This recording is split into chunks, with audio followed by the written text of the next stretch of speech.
California, Ms. Barragan, for her 5 minutes of questioning. Thank you, Mr. Chairman. I want to just ask the witnesses, all of you here, except the witness on the end, all of you get a stock option or a stock benefit for your compensation. Is that correct, Mr. Hemsley? Yes, Representative. And Mr. Joyner? Yes. Ms. Bordeaux? I do as well, tied to long-term incentives. Okay, and Yes, I do. No, we don't have any ownership or stock. We're a nonprofit. There's no ownership. okay, you get you get performance bonuses instead. Correct.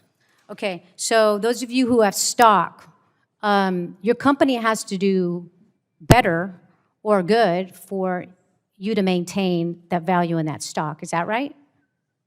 Nobody disagrees with that, right? You're all in the business of making a profit, right? Nobody disagrees with that? Okay. Mr. Hemsley, you got a $60 million one-time equity award. That's a lot of money. For my constituents, when I said we were having this hearing today, I said, what would you ask? They said, we want to know why they're making so much and why we can't afford our health care, or why we stretch every penny and dime to buy health care just to have the claim denied when I actually need it. And that's what's wrong. That is what's wrong in this system. Mr. Hemsley, you were just asked about the denial rates. I have a chart. I have a chart right here of the denial rates. I don't know if you could see it, but UnitedHealth Group, according to the Kaiser Family Foundation study, says your in-network denial rate is 33%. That's 33%. You just told my colleague that wasn't accurate. Are you saying the report is inaccurate? Or are you just not aware of what your denial rates are? Representative, I think we are aware of our denial rates. I don't know the context of what you're showing me.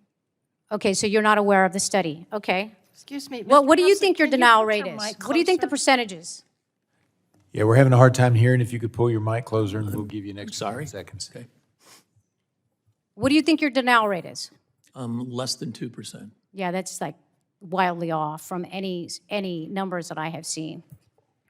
I want to enter into the record an LA Times article published in February 2025 that tells the story of Colleen Henderson and her 3-year-old toddler, who of course is insured by UnitedHealth.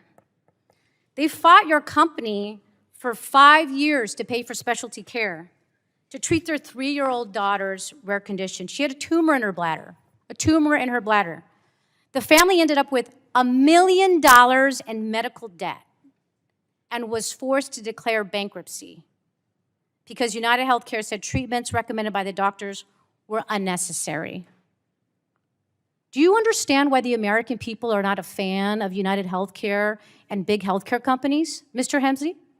I think that is a tragic situation. I don't know the details of it, but I'm very sympathetic to situations like that.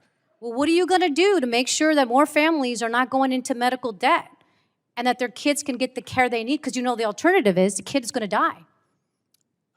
Well, I'm glad you brought that up because I think one of the reasons that motivated me to return to this company is because I think we could be a force for solutions like that, and that our mission aligns to that, and my purpose is to improve the performance of this enterprise to solve those kinds of solutions. Well, I hope that we see improvements, and I'm going to be tracking that progress to see if it actually happens. The other thing that's really quite fascinating is that we find that most people will not appeal these denials. Most people don't have the time or the effort. I live in a district where it's working class families. They can barely find the time to show up to 2 jobs to pay their bills. Do you think they're going to have the time and the effort to appeal a claim? We've seen that less than 1% of claims are appealable. When they are, insurance reverses their decision 44% of the time. That's almost half. Why do your patients have to fight your company to get their claims covered? Representative, again, I appreciate the subject. It's important. They shouldn't have to fight. We should make this much easier and intuitive, and we use technology for that purpose. We have a number of initiatives in market right now. Mr. Hemsley, Try to make it real the time. way you're talking about this is not sympathetic. It's not compassionate. I appreciate the topic. These are people's lives. These are children's lives. This is when people, you said that you want to help people when they're sick. You know what doesn't help? When they get a bill or they have to go into medical debt for $1 million of debt. That doesn't help people when they're sick. I hope that you all are going to do better. The gentlelady yields back, and the gentlelady referenced a document. If she could make sure we have a copy of that, and without objection, it is so ordered to be entered into the record.